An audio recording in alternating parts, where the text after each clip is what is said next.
मैं आसाम में आऊंगा, रिव्यू लूंगा। और उस समय अमिताभ जी, मैं इस बार नहीं आ पाया, इसलिए आपकी क्षमा मैंने मांगी है। मैं निश्चित रूप से आपके ऑफिस में भी आऊंगा और आपके ऑफिस में मेरे काम के बारे में स्पेशल इंटरव्यू फिर से दूंगा और ये भरपाई जरूर करके दूंगा। मैं जरूर आऊंगा, आपके ऑफिस में आऊंगा। मैं आज उपस्थित प्रत्यक्ष रूप से नहीं रह सका।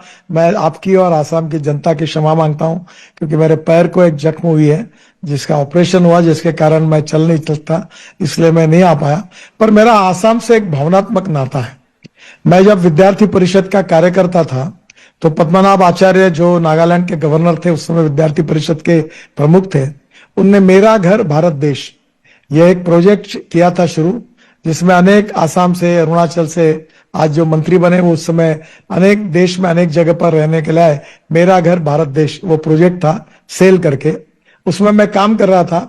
तब आसाम के लोगों को, नॉर्थ ईस्ट के लोगों के मन में यह भावना थी कि ये इंडिया को हमारा अपना बोलने के बजाय संकोच करते थे। उनको लगता था कि हमारे साथ न्याय नहीं हो रहा, अन्याय होता है, हमारे तरफ ध्यान नहीं दिया जाता, हमारे यहाँ रेलवे नहीं, हमारे यहाँ रोड नहीं, हमारे एयरपोर्ट नहीं, हमारे यहाँ इंडस्ट्री नहीं, ये भाव था। और इसलिए मैं संवेदनात्मक रूप से आसाम और नॉर्थ ईस्ट से जुड़ा हूं। मेरा घर भारत देश इस प्रकल्प में मैंने काम किया है। मैं आसाम की जनता को भारत की जनता के रूप में स्वीकार करता हूं। हम सब एक है, हम एक परिवार है और आसाम के सुख दुख के साथ हमारा संबंध है। और राष्ट्रवादी विचारों के आधार पर नॉर्थ ईस्ट और आसाम का विकास करना ये हमारे लिए सबसे बड़ी प्राथमिकता है। और भारतीय जनता पार्टी के कार्यकर्ता के रूप में ये मेरा परम भाग्य है कि मैं आसाम और नॉर्थ ईस्ट की रोड इंफ्रास्ट्रक्चर की तस्वीर ऐसी बदल दूंगा कि आपको अमेरिका जैसा याद आएगा। इतना विश्वास आपको देता हूं। ये मेरी आसाम की जनता के साथ, नॉर्थ ईस्ट जनता के साथ कमिटमेंट है। और निश्चित रूप से एक 15-20 दिन में मैं आसाम में आऊंगा, रिव्यू लूंगा। और उस समय अमिताभ जी, मैं इस बार नहीं आ पाया, इसलिए आपकी क्षमा मैंने मांगी है। मैं निश्चित रूप से आपके ऑफिस में भी आऊंगा और आपके ऑफिस में मेरे काम के बारे में स्पेशल इंटरव्यू फिर से दूंगा और ये भरपाई जरूर करके दूंगा। धन्यवाद। जरूर करूं। मैं आसाम में आऊंगा, रिव्यू लूंगा। और उस समय अमिताभ जी, मैं इस बार नहीं आ पाया, इसलिए आपकी क्षमा मैंने मांगी है। मैं निश्चित रूप से आपके ऑफिस में भी आऊंगा और आपके ऑफिस में मेरे काम के बारे में स्पेशल इंटरव्यू फिर से दूंगा और ये भरपाई जरूर करके दूंगा। मैं जरूर आऊंगा, आपके ऑफिस में आऊंगा। मैं आज उपस्थित प्रत्यक्ष रूप से नहीं रह सका। मैं आपकी और आसाम की जनता की क्षमा मांगता हूं, क्योंकि मेरे पैर को एक जख्म हुई है जिसका ऑपरेशन हुआ, जिसके कारण मैं चल नहीं सकता, इसलिए मैं नहीं आ पाया। पर मेरा आसाम से एक भावनात्मक नाता है।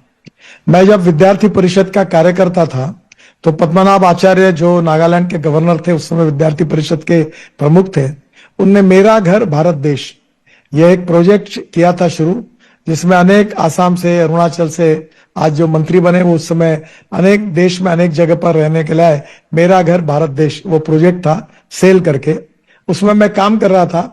तब आसाम के लोगों को, नॉर्थ ईस्ट के लोगों के मन में यह भावना थी कि ये इंडिया को हमारा अपना बोलने के बजाय संकोच करते थे।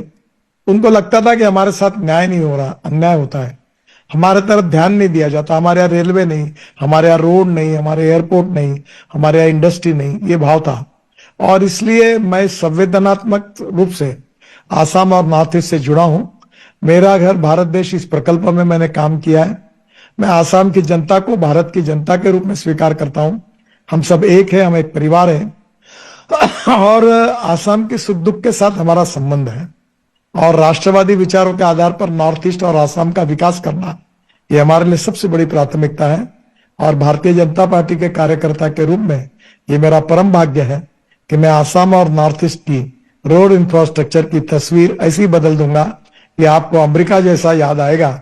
इतना विश्वास आपको देता हूं। ये मेरी आसाम की जनता के साथ, नॉर्थ ईस्ट जनता के साथ कमिटमेंट है। और निश्चित रूप से एक 15-20 दिन में मैं आसाम में आऊंगा, रिव्यू लूंगा। और उस समय अमिताभ जी, मैं इस बार नहीं आ पाया, इसलिए आपकी क्षमा मैंने मांगी है। मैं निश्चित रूप से आपके ऑफिस में भी आऊंगा और आपके ऑफिस में मेरे काम के बारे में स्पेशल इंटरव्यू फिर से दूंगा और ये भरपाई जरूर करके दूंगा। धन्यवाद। जरूर करूं।